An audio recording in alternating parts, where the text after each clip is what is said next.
Hello, hello. Testing, testing. Oh, we got a blurry screen again. So crazy thing with YouTube, they were saying no live streaming right now. So I'm happy that we were able to get on, and let's go live on Instagram too. We're just shaking it off because something funky is going on today with our connection or something. I don't know these platforms. But YouTube was giving me an error that there's no live streaming today, like almost like there was some boycott that I didn't hear about. So then I just kept trying, and I did the restart, the refresh, the close, the clear cache, all the things, and now we're up and running. So far so good. And for what some strange reason, I think because lighting isn't, studio lighting in here, but there's just some weird lighting going on with YouTube. So just bear with me, okay? Don't trip when you see the really poor lighting on YouTube. Instagram, not so bad. Okay, so let's pull our notes, shall we? I had to do a restart, so of course, everything's everywhere. Everything's up. Everything's open. No, it's not. Not everything is open. I remember having I'm on a Mac right now, but I remember having a a PC back in the day, and if you didn't clear out like what opened upon start, then you would have so many things opening on your laptop and slowing down like just the operating system and the CPU, the memory and all that. And it would slow your computer way down. You'd be like, "What's going on? I've been loading this page for days." And it's usually just because the computer is overworking. Anyway, I love having a Mac. I love my Mac. So welcome, clutter-free family to the Clarity Hotline. What a cool, beautiful, pensive, thoughtful day that I'm having. We will talk about it. Uh, and I'll just kind of share some of my awarenesses that have come around, the work that I do and the people that I help and all the beautiful souls that I come across. And I just had a really beautiful call this morning with a beautiful soul, a new person in my I guess environment, and somebody who we resonated very much with each other's story and things like that. And it just brought to mind some things about, what we go through as mothers. And as I brave this transition, and I don't even think I'm braving anything. I think it is, I'm just in a really fortunate place, and I feel really blessed about how life is moving along. And I look forward to what's next. And so that's not necessarily how I might have looked at things happening for me maybe 10 years ago. And it's because I think I was a successful pity party thrower. And I don't know. I thought that that's the way to live because you want to diminish yourself or make yourself not shine as much so that maybe it doesn't hurt as bad. But in fact, the opposite is true. Like the more you live in the light, the more the things that seem bad aren't. And that the minute you give into a situation your clarity, your love, and you come with peace, you be who you want to be in the situation. You live as though things are working out for you, and you show up that way, then everything is just so much lighter and easier and flow just more smoothly along in life. And you really can move about your life in that way more often than not, and find that you just continually manifest some pretty amazing things because you are coming from that place of, I want to say, like universal wisdom, universal intelligence, that knows that it can create anything that it wants in this life. I remember back in the day when Amazon was first kind of starting out, and or just kind of the internet was growing at a rapid pace, and creators were newly setting on the scene, but more so like in a merchandise kind of shopping way, like commerce. And the ongoing consensus was that if you can't find it, or if you don't have it, or if you want it, somebody out there has made it. And it goes back into like the print days where it's like there's a magazine for that. There's a magazine for that sport. You think nobody cares about worm watching, but there is a magazine for that. Now there's a blog for that, right? Now there's definitely an Instagram account for that. So, when you think about it that way, things are always progressing, always moving forward, and always building on itself, and always getting better, bigger, stronger. Because, at us as a collective, we're rising up, we're stepping into new frontiers, and we're happy about it. We come with a beginner's mind, and so we welcome the challenge of forging a new path. And then we know that in our draft, we're bringing people along with us. And that's a really great place to be, because there's a lot of power there. There's a lot of manifestation possibility that lives there. So I just wanted to encourage people who, especially right now, I think as the United States enters into Independence Day season, where we're here, this at the beginning of July, there's all that energy. And I know in Canada, there's Canada Day. And I think all around the world, there's some type of excuse to celebrate this weekend. In my perfect world, there is a reason to celebrate. And for us in America, it's this idea of freedom and breaking from something that wasn't working, and trying to create and carve out something new. And with that, you're going to get some people who don't like what you're doing. So you got the haters over here, and then you got the proponents over there. And not that anybody's right or wrong. It just, I think it's all in an effort to cultivate and curate the best possible scenario, the best possible world, the best possible home to live in. We do that every day as entrepreneurs. We do that every day as parents. And if you're in any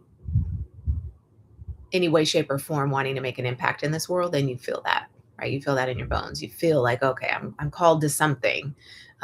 What is it exactly? That's where I like to step in. What is it exactly? What am I doing? What am I here for? What's the mark that I'm meant to make? And really what lights me up from within? And then how can I do that, right? That purpose-driven work, and not neglect everything else that matters to me, not neglect my beautiful dream life and living it every single day and connecting with people that I love for no reason, but to just love and be and experience and bond. And cook together and laugh together and grow together and cry together for no other reason, than to just exist and to enjoy existing. And so these are just some of the deep, I guess, existential thoughts that I'm having, especially this week. I guess it's just this collective energy. And not only that, there's a full moon, all that. I'm sure it's all playing in to like this collective, not only consciousness, but energy. Okay, so let's ground. Let's come into the space. Let's be here. Inhale and exhale. Inhale and exhale. I say we get into some questions. Breathe in that clarity. Just allow for that to come, and then release out any tension, any confusion, because you know the answer. I know we know what we know, right? And a lot of times, and most of the time, in my personal opinion, all the time, we know what to do. We don't always know how to do it, because we start to embody more of this human energy, And we start to, of course, dwarf that divine energy into kind of this, what this human is capable of, what we've shown so far to be what we're capable of in this life, in this body. And that can feel really limiting, if you forget where you came from. And so we don't want to forget where we came from. And so that's what we're doing. We're kind of breathing in that awareness and that full body yes of like, oh, okay, I got this. This is like, this is beautiful. This is great. Let's do this life thing. And almost like a game, almost like it's a game, and we're able to gamify life because it just really is built that way. And we are trying to just ascend level after level after level, and we come up against the enemy and we take them down and we go to the next level, or we don't take them down, and we repeat that level over and over and over again. And it's this cycle, this endless cycle of just kind of like, what am I doing? Why is this not working? What's wrong with me? And we find ourselves in this doubt feeling a lot. And honestly, that I talked about this actually on the masterclass on Tuesday. You can watch the replay on YouTube. That there is literally like this thin line that separates power from force. If you read David R. Hawkins' Power versus Force, then you know that power is where we're spiritually inclined to be, where our power comes from, and it's effortless. And from that comes our ability to create our own reality. And then there's force, where it's very ego driven, it's very human, it's very body centric. It's what can I do? How can I hustle my way there? Basically, how can I get there? How? And so that little line, the minute you feel that tinge of doubt, you drop, right? You're dropped into this idea of force, because there is the lack of knowing that you've got everything you need. You have enough, you are enough, you bring enough, you know enough, and you already do enough, right? You immediately drop into that, which from there has you spending a lot of money to try to keep up, not only in your business, but keep up with the Joneses, the neighbors, their cars, their house, their everything, material goods, and all that stuff. What programs their kids are in, how fast everybody is kind of accelerating because of money. And then you spend a lot on courses, curriculum, things like that, to try to learn your way there. And then there's a lot of just hustling, doing, hiring, putting people on task, because you realize that the tasks you're capable of doing aren't enough. And so then you want to start putting people on to things that you're no longer able to do because you're trying to do too much already, because you forgot where you're really, where you operate in flow, where you're taking inspired action, and now you're just doing all the action, you're doing all the things, you're a busy bee. And not only now are you busy bodied, now you're busy minded. And all of this is in our human. And it doesn't vibrate at a frequency of divine creation. Okay, stay with me. I know I'm going somewhere. It doesn't operate in that frequency. If anything, we've dropped into our human then, and in this world, right?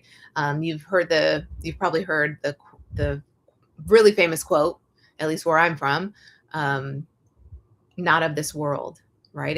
It's Jesus, not of this world, God, not of this world. Like, we're in this world, we're not, we're not only of this world. Like, we definitely have source and a higher power, God, that we're connected to the source of all creation. And so think about that. With that, the power of, God at our right hand, helping us create our own reality, helping us predict the future based on what we want to see, and not just be the passerby or the person on the sidelines watching everybody else live their life, but actually like stepping in the game and saying, this is what I want. I'm no longer just going to accept things happening to me and throw my pity parties when things don't work out, I'm actually going to walk forward in the knowing that, wait, I can actually, I don't have to say, oh, I wish, oh, I hope that doesn't happen, or oh, watch this bad thing happen when I get home, or watch this happen with one of my, it not work out with one of my clients. And then, the reviews, or they're coming to my restaurant and watch the review be really bad because this and that has happened. And I'm really nervous, so I don't feel at my best. And all these kind of human problems keep us stuck in operating in that way. That's not the divine frequency we want to tap into. And so we're vibrating at this level of, this may or may not work out, instead of saying this will work out in my favor and in this way. I'm going to call it. In fact, I'm going to write it down. I'm going to seal it up. I'm going to mail it to myself. And when it happens, I'm going to open it up and be like, I knew that. I knew that. Of course. I copywrote this, this reality. I copywrote this life. Because we really, really do. Whether you know it or not, you're writing your story every single day. And I have a blog post from a few years back, and it was like, look at it this way. That was the title of the blog post, because look at it this way. You're creating your story. Why not make it a great one? Why not write a story that you actually love to read? You look back and you're like, oh, what a great experience. Oh my gosh, what a life I lived. And not with any kind of regret or longing even for those days of old, but looking forward to more experiences like that. And like, whoa, what would that girl do today? Or now that I'm this girl and no longer her, then, what would an experience like that be like today? And then you get lost in that idea and envisioning like, whoa, I would love to have an experience like that. Then that's the energy of creation. I would love to have a, an experience like that, a house like that, a car like that, a family like that, a vacation like that, an Instagram account like that, an email list of that size, income per month of that amount. I would love, right? And here's where things start to get tricky. And I'm going to bring in the question right now that I'm actually kind of answering. I should have led with the question. Here's where we got to get tripped up. I'll start with a story though. So back in the day, and I can't say that I don't still do this, because I do this everywhere I go. I do inspiration walks. So I call them inspo walks. We can also be inspo scrolling. So walk or scroll, whatever you're doing. But ultimately, you're open to being inspired.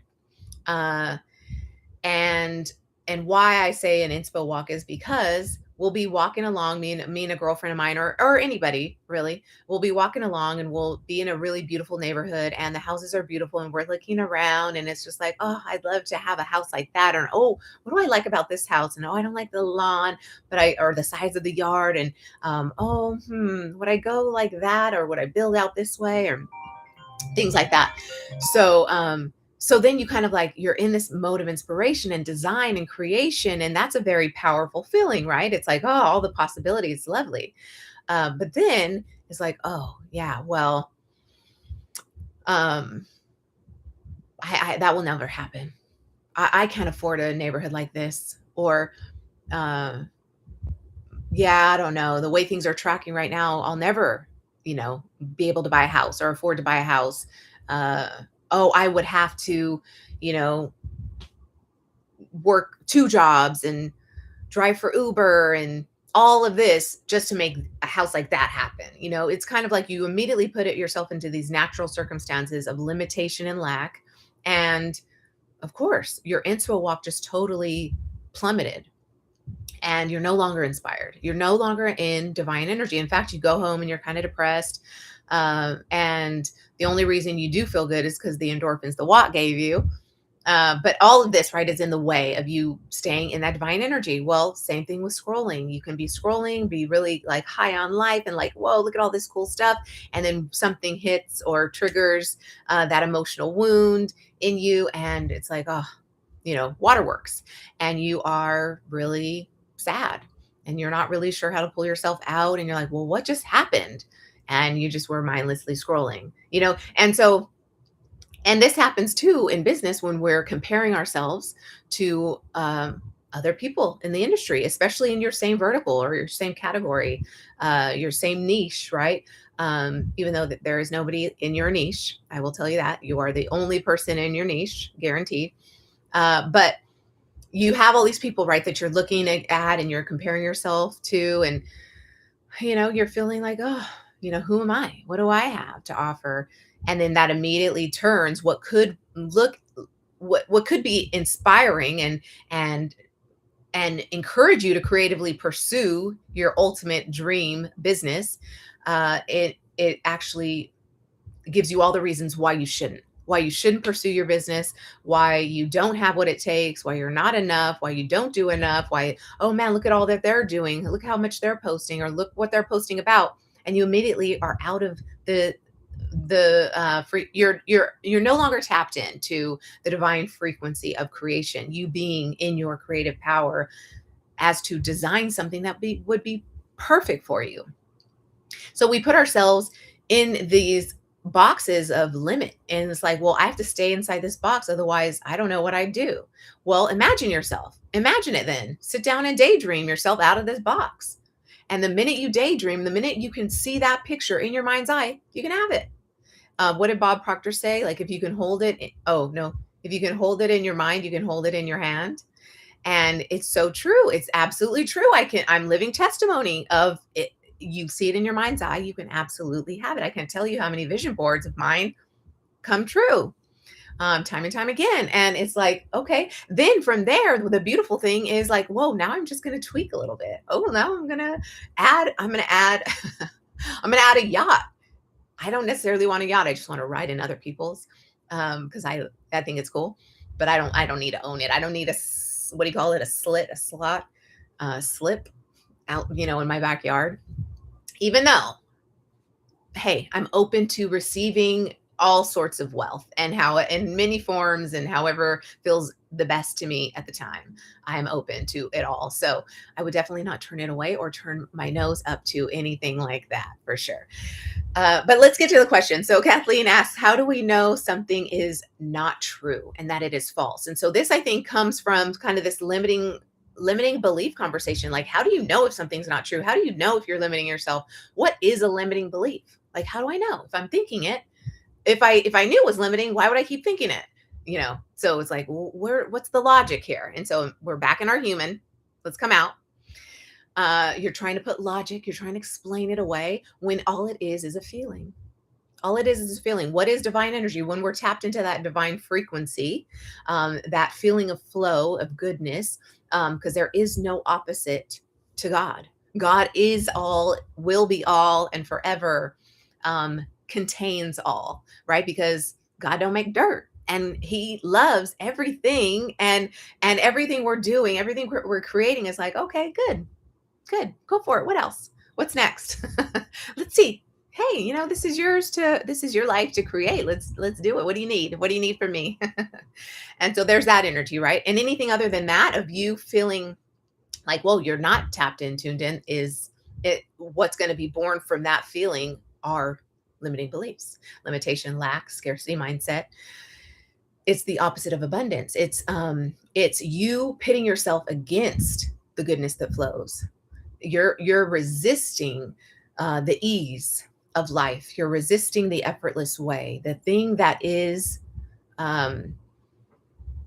universal, right? Your birthright, to have things be easy and to flow effortlessly for you and before you, and because of you. That is your birthright.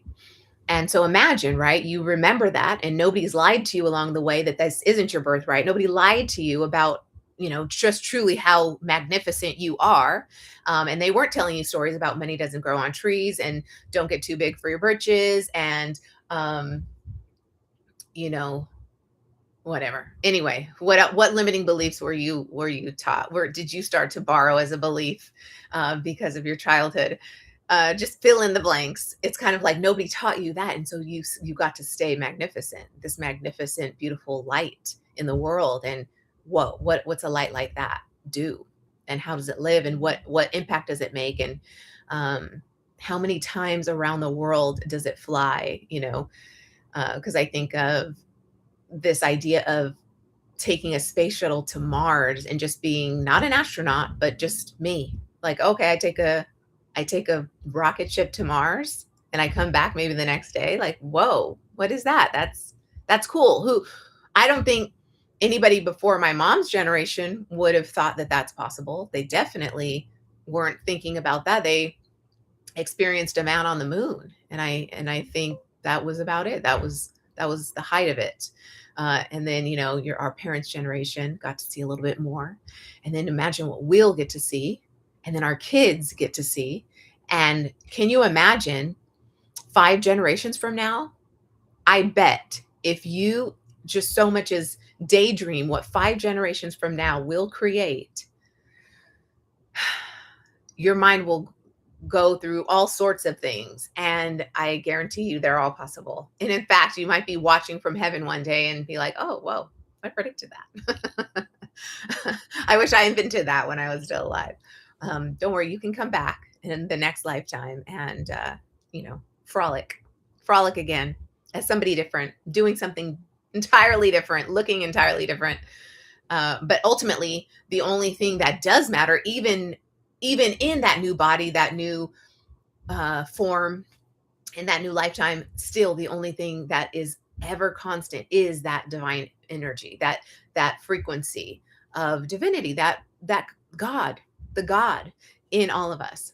So tapping into that's always going to be there, right? Everything on the outside is just like the reverberation, it's the echo, it's what comes from that place, and all these iterations, interpretations, and innovations, uh, and that is, I don't know, it's just really inspiring to me, a beautiful thing. And when I think about like just this conversation this morning with someone who will work together pretty soon, I just noticed that who I'm drawn to are, inventors, creators, uh, trailblazers, thought leaders, people who really have to risk it all to spread a message that they're passionate about, that they know is for them to spread. And they want to do it in all sorts of ways. They want to do it by inventing the next cool machine, the next AI app. They want to do it in a book or a blog. They want to do it on stage or a podcast. They want to, take it all over the world and however they can, right? Influence the media. And I'm really drawn to that energy because I know that's always been the vibration that I've been attracted to and reflect. Like, I know that's a mirror in me, that this is okay, these are my people, this is my tribe, and this is who I help. And a lot of times when we are stepping into that identity of creator, inventor, thought leader, trailblazer, then you do have to shed an old identity.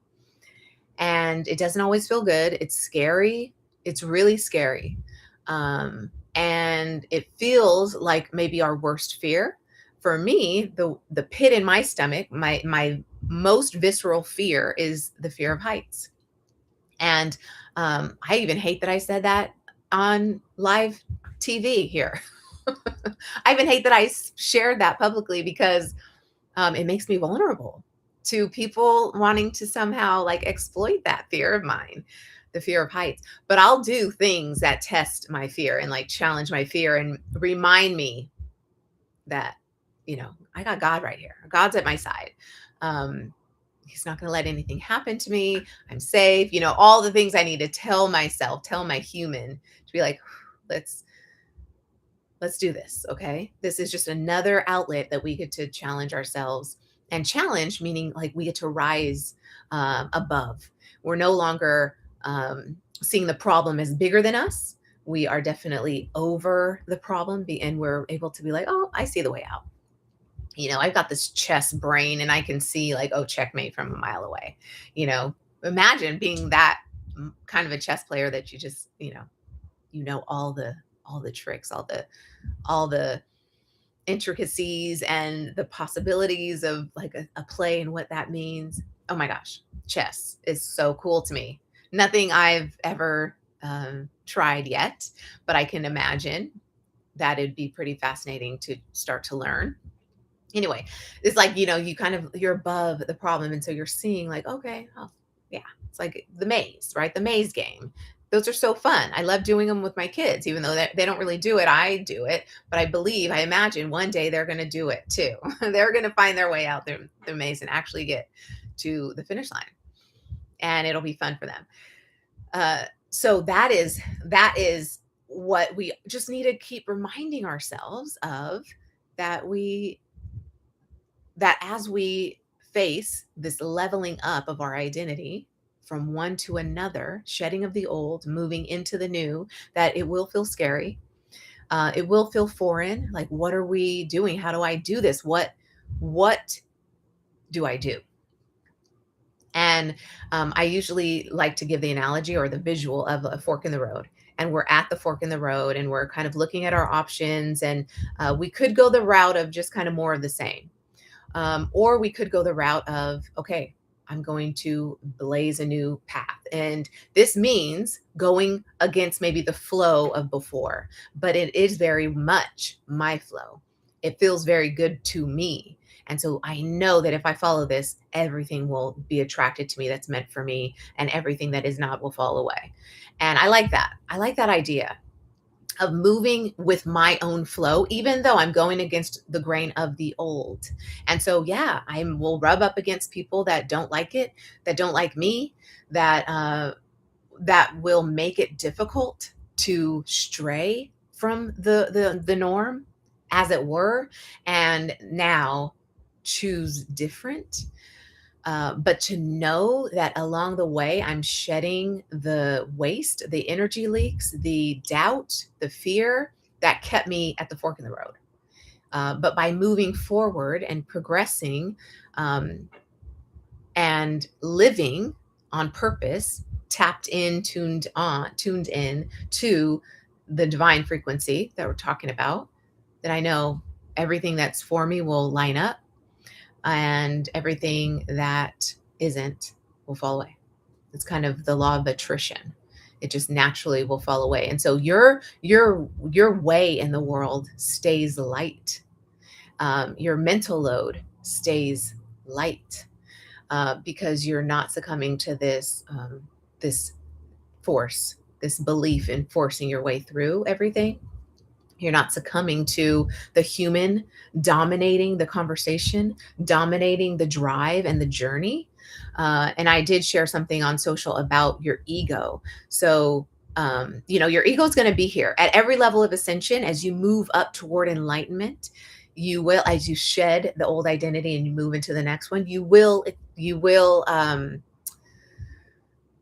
experience more ego, right? And kind of have this ego death, need to go through this ego death. And I believe ego death, I don't know if it's coined by him or was first introduced or however it came, but I'm pretty sure it's from Wallace Wattles, an ego death. Correct me if I'm wrong. But anyway, they all blend together, these great minds, because they're tapped into to the one and only source energy. So where was I going with that? So this kind of like ego death has to happen, right? But doesn't mean ego goes away. Ego just takes new shape. And in fact, there is ego in that next level identity. It's coming along. It's coming along for the ride, because ego is part of the human. It protects the human. Its job is to oversee the human's ability to avoid annihilation, death. Right? We want survival of the fittest. Its job is to protect the human, the ego, the reputation, right? How people see you, from humiliation, people laughing at me feeling embarrassed, me getting canceled, like whatever is the fear around why you're a people pleaser, whatever is the fear around why you tend to look outside for validation instead of within. All of that is just breeding on itself. It's just kind of this um, ecosystem of fear and doubt and ego. Well, anyway, as you ascend to the next level identity, whatever that is for you along your path towards your vision, whatever is aligned precisely to that end, is going to have ego attached, right? And this desire to save what you worked so hard for, save it, make sure that it doesn't go away, um, make sure that you can maintain this new level of identity, maintain this lifestyle, um, this, what do they call it? Not lifestyle, something living. What is that? I don't know. You're used to a certain way of living, and so you don't want to lose that, right? You don't want to fall from that because it's like, oh, I got here. I don't want to lose it. That actually answers Kathleen's question too. How do we know something is not true or something is false? Is that you think you can lose what is meant for you, that you think you can lose something that is who you are. And if everything that attaches to you and it is attracted to you, that you attract to you, is because you are being the identity that you want to show up as, right? The great, big, beautiful light. You're showing up as that, then you're absolutely going to attract more of the same because like attracts like. And so you're showing up as this identity. You can't lose anything except something that is repelled by that identity. And that's the law of polarity, right? There's always kind of this opposite, this flip of the coin. But what's cool about the law of polarity is that's just a human experience thing. That the human experience is really just subject to the laws in that way. Whereas, the spirit created those laws. The spirit is operating just innately within those laws. Like we're just trying to give it meaning and a place and how to use it. We want some kind of rubric. We want a framework for how to apply these spiritual laws to our lives so that we can feel like we're making some type of progress and that, we're not here for nothing. We're not doing this for no reason. Like this, we're definitely going to have something nice on our tombstone, right? And we're not going to be the ones that wrote it. It's going to be the people we left an impact on. They're going to have written this amazing epitaph and obituary. And I think of, my dad's, where my dad's tombstone, we were limited in space and size because we wanted to match his family's tombstone. Me personally, I like that. And being minimalist minded like I am, I loved that we had to reduce everything we wanted to say down to 3 words, how we described him. Just like the rest of, my family, my lineage is doing along this path, right? In the cemetery. I just thought it was a beautiful way to kind of like me and my siblings and anybody else who was interested in kind of chiming in on what is said on his tombstone. We all had to kind of agree on just 3 words. And so when you think of that, what are the 3 words you want to be said on your tombstone? Not a morbid thought. This is very life-giving. Okay. This is a chance that we're not writing your tombstone right now. Okay. You're still alive. So let's not fall below the line into force and start being like, well, oh man, I don't have a lot of time left. And oh my gosh. Yeah. This reminds me of how, I am going to die one day and what a crazy thought. No, this is life-giving. You still have life left. What are you going to do with these hours, minutes that you have left, however many that is? What are you going to do? And how do you want to be remembered? This is a chance to get intentional. This is a chance to become present into the identity you currently operate in. And if those 3 words are incongruent with where you are now, then there's the opportunity for change and growth. right? Immediately you can tap in like, oh man, I don't feel like this person. That I don't feel like this first word in the three. So, okay, so what can I do? And be intuitively led to the answer. What are the three for you? What are the three words that you want to be remembered for as? What do you want to be known to people who love you? How do you want to be remembered by the people who knew you the most intimately, the longest, the deepest? How would you like them to think of you and remember you? Little exercise, I would highly recommend it. And that's another way to, get out of your ego. Get out of your ego so much that it's not doing the driving. Okay. What Another thing that ego does is it adjusts our speed. Um, if you can imagine, there are the roller coasters for little kids that kind of do this and the loop de loop, and it just, cute and fun and fast. Well, then you get up to kind of the teenagers, and they're the free for all, the free falls, the 50-foot, 100-foot free falls, and those kind of adrenaline roller coasters that you're strapped in, you're belted in, your boots are in, your arms are in your chest, like you are harnessed. Um, those those death defying roller coasters, have these drops, and they're meant to like shock you into like, like so fun. And then you get off, you're like, oh my gosh, I survived that feeling of complete dread and fear. And it's exhilarating to kind of be met face to face with something like your own death, and to um, come out unscathed and probably happier than ever, and more alive than ever, because it's like, whoa, that was so fun. Let's do it again. Let's do it again. Let's see how much of this I can take, and still come out smiling, and not like motion sick. That was always my thing.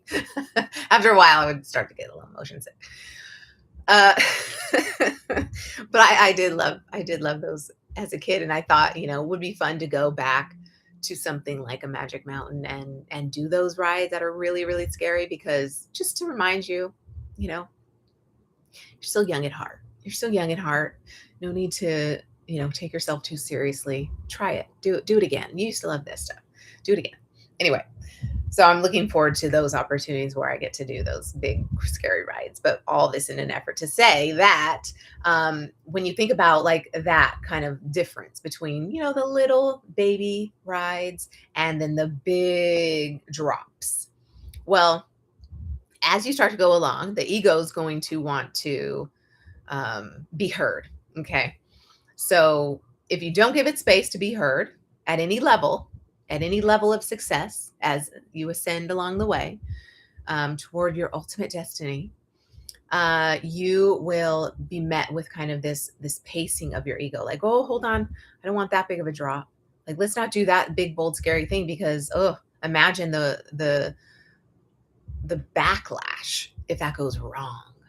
And then, can you deal with that? Are you okay? Are you up for that? That being in the line of fire like that, is your ego gonna be okay with that?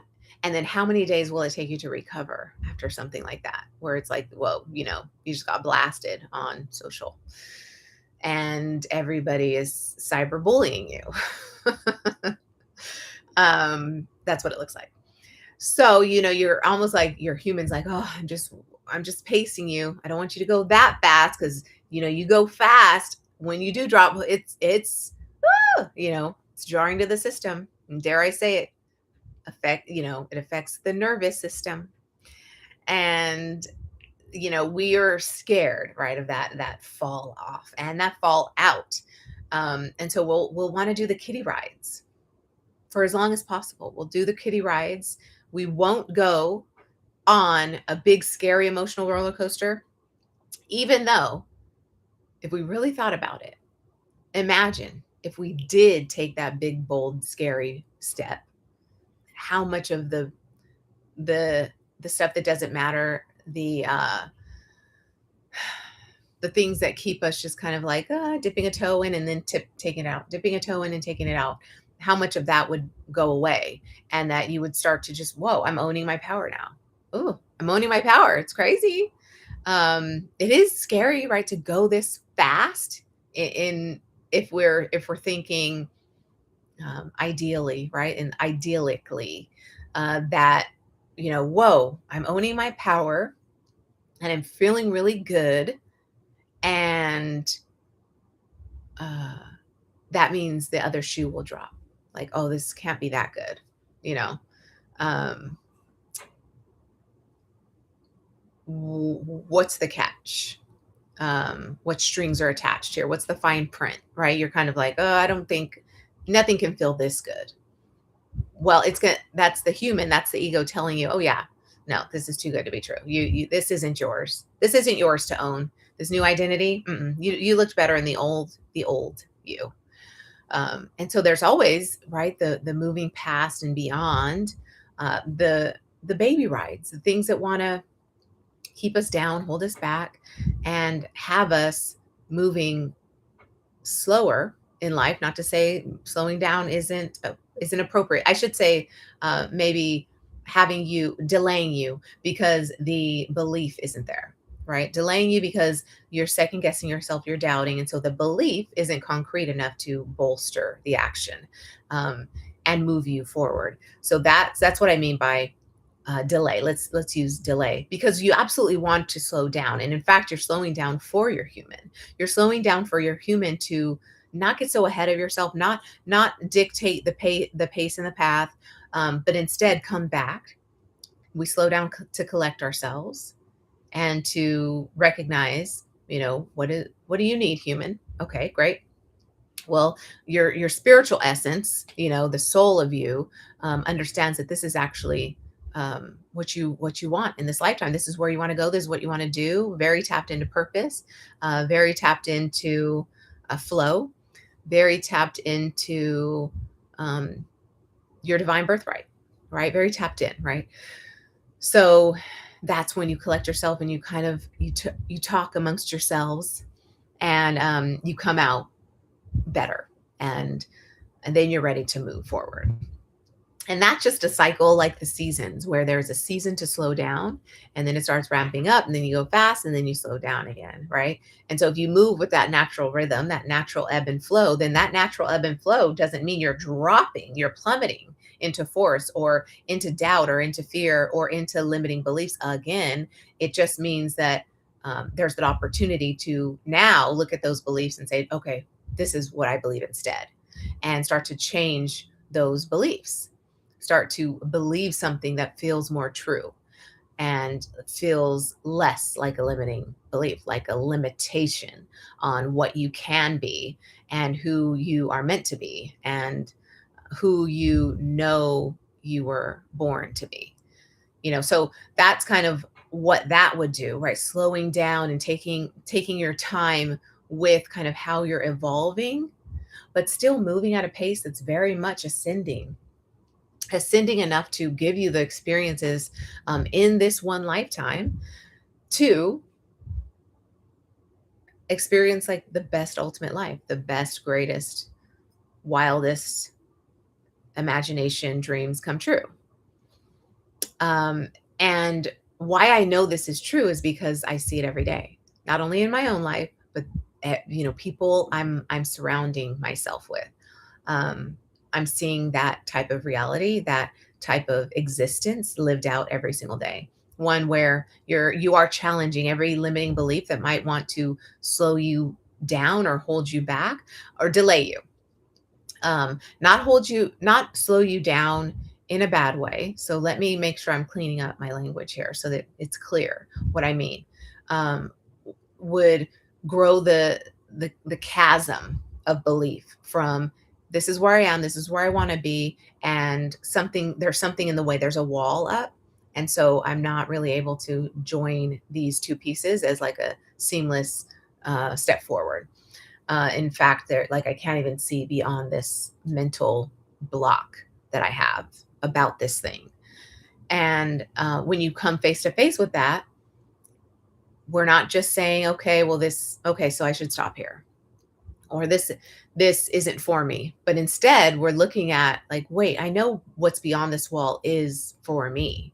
So let's look at this. What is this limiting belief telling me to believe, or how am I behaving, believing this way? And how is that holding me back, holding me down, making me feel depressed, making me feel like I'm not enough, and that I can't fully show up and creatively express myself uh, as I want to. So what is that? So then you look at that, you examine it, and you size it up, because you know that you're bigger than that. And then it just right in that moment is a chance for you to create a new truth.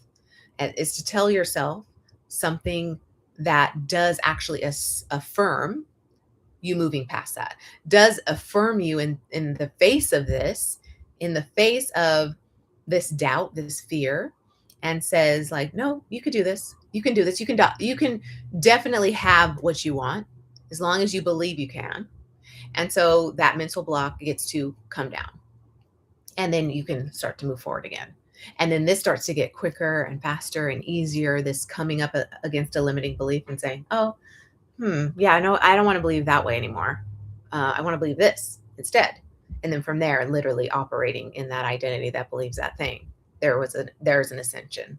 And so for every limiting belief that you conquer, that you declutter out of your life, that you move on from, that you let go of, is you ascending in every way, shape, or form, because you're collecting yourself. It's a moment of slowing down and just pausing.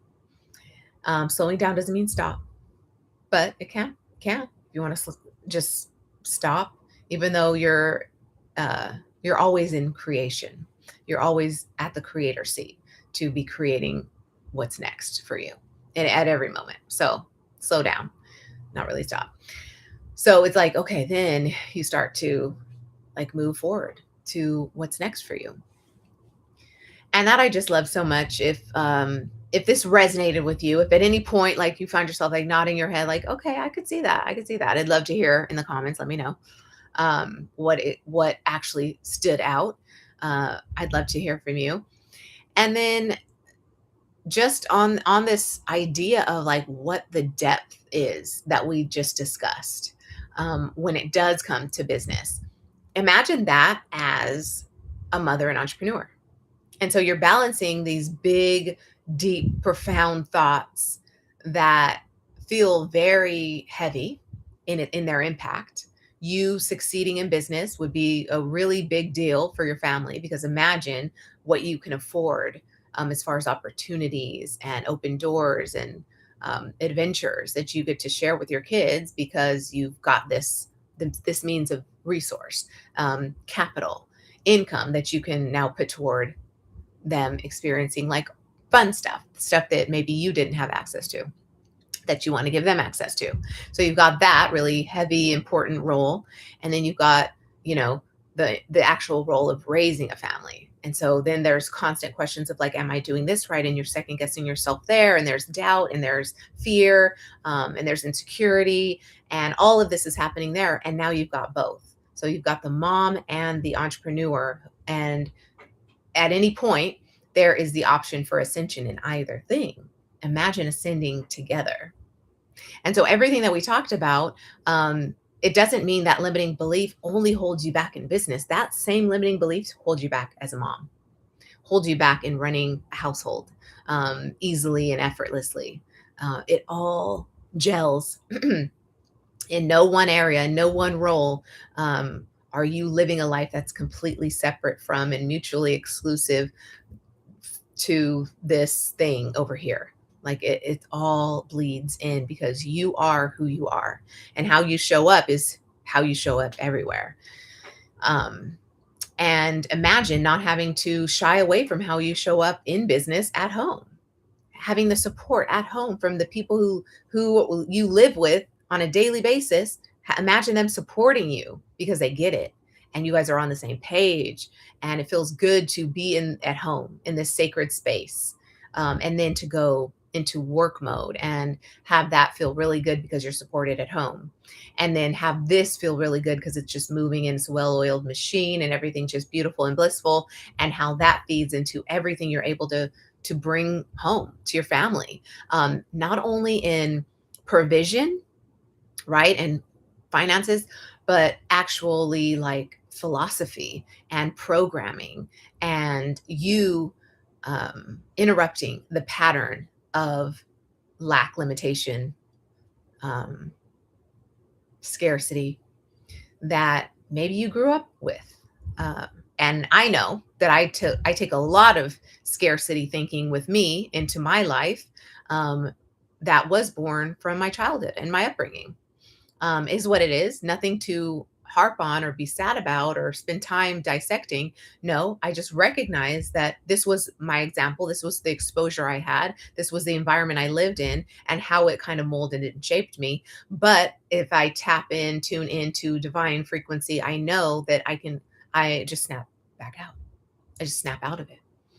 Um, and if anything, like coming from that place of empowerment and enlightenment, then everybody around me gets to rise into empowerment and enlightenment. And we're no longer just commiserating amongst each other like, oh man, we're doomed. Like, this is never going to work out. What are we doing here?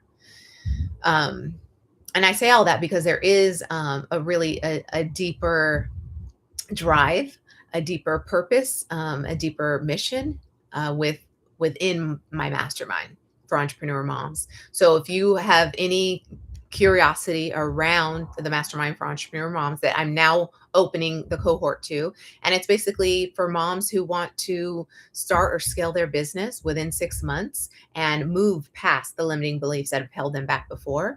And maybe it's like you're in the middle of some really thick, heavy transitional time, something big, like for me, death, divorce, a move, shifting in who and how I'm serving my clients, and just how my business has started to take new shape. What that looks like, if you're transitioning like that, like how can it still just be really delicious, an experience as both mom and entrepreneur this entire time? That would be, if you're interested in that, that would be a good thing to check out. My mastermind for entrepreneur moms. And I'll put the link in the description. And if you have any questions, let me know. If you want to submit your question for Clarity Hotline, clarityhotline.com, and we'll just weave them all in, and I'll answer whatever I'm intuitively led to answer, because they've definitely been out of order. So thank you for waiting. If you've submitted a question, just know that in some way, shape, or form, I'm probably answering it, even if I'm not actually answering the exact verbatim question that you asked me. Just know I will get to it, or at least I'll give you a shout out for having kind of answered it or answering it somehow, some way on these Clarity Hotlines. But thanks for coming on live with me, and send me a DM, comment, whatever message. If anything resonated, remember, please let me know. And thumbs up on this video. What else, housekeeping wise? Check out the links in the description, and I'll see you next week, 12 noon Pacific. Peace. Happy July 4th. All right, YouTube, should we do an after hours? We answered that question, and so that was very cool. Let's make sure that if I did that, what I just did on Instagram. You know how Instagram, you kind of have to close out the screen and then you could share the live. There's like all the steps. There's the same steps in YouTube, but the stream is already kind of out there and in the world. So it's a little bit easier. But I do like to have these little after hours Clarity Hotline. Okay, that's fine. And anyway, Instagram, when you close out Instagram from a live, it's a little bit different than YouTube. Yeah, on these after hours, I just like to debrief about our call. I think today's hotline went really deep because we had such a deep question. How do we know something is not true and that it's false? I just thought that that was really profound, and I was really glad somebody's asking it, because if you're feeling like, oh man, I'm stuck in this cycle, I'm I would like to get unstuck and I keep thinking this way or I keep feeling this way. I think that's really the trigger is to know like, whoa, I recognize that I was triggered and so I'm ultimately feeling this way and that's my cue. And all this language too, like it, as the millennials and the Gen Zers and beyond start to take over our vernacular, we're hearing like all the feels, feel all the feels, and I know I use it because it makes sense. It actually is very telling. It's telling the truth. It speaks to kind of a generation that is more tapped in, tuned on to this idea of your vibration and ultimately it being like how you feel about a thing, that tells you all that you need to know. So what's the other one? So all the feels and oh, it'll come to me. If you think of one, put in the chat. But but yeah, I think it speaks to kind of this ushering in and all the work, I mean, that we've been doing since the 60s, 70s of kind of changing this collective consciousness, because there's always been truth speakers and truth seekers, and they've always met. And I think with social media and just the web, that we're sharing these ideas more readily and more widely, across the globe, across what we know is hearing the message. And yeah, it's just kind of getting out. But then at the same time, you're just attracting more of what you think. So if you're thinking this way and you are, searching your soul searching and you're looking for what's next for you and how do you get out from the old identity into the new identity, then you're bound to be met with a lot of people saying some version of the answer. And not necessarily helping you personally be guided through finding your answer, finding your own clarity, but definitely selling some kind of framework to help you do that. I only laugh because, framework only goes so far and I respect it. I respect the game, the coaching game. Yes, we have frameworks for sure. Absolutely. And then, name the framework. I've got a framework and I definitely, that's our skeleton we work from, but that's a skeleton. Imagine what else, right? There's organs and blood and flesh and, hair, like there's uh different ways we all look. Think about that. Like there's a lot more than the skeleton. So the framework just kind of gives you something to kind of come back to, but ultimately you don't just want to be following somebody's framework as if just blindly going through the motions of like, well, if this worked for them, then it's got to work for me. No, there's got to be like deep resonance about how you go about a thing, how you go about building your business, in particular for us in this conversation, how you go about building your business. If it's not intuitively led from within you, then it will feel so off kilter. It will feel so not something you built that you might wake up one day and you're like, what am I doing? Like, this doesn't feel good. I'm burned out. I don't even know why I'm doing this. Versus having a business that you are inspired to go back to every single day. You wake up eager to serve your audience. And even when you're not sure how to show up, you know what to do. And that if you don't know how to show up in public, then you know how to show up privately and in your personal time. You know that this is a great time to go within and check in with yourself. Like, what am I intuitively led to do? Because it might sound far-fetched, but when you have clarity about your vision, your mission, your message, then you can absolutely, um, have each next step show up for you. And you won't need to know how. Okay. That's for God to help you with. You won't need to know how. You just need to have clarity on your what, right? Your why and your who and all of that, your mission and your message. And then like, it's like marketing will just happen.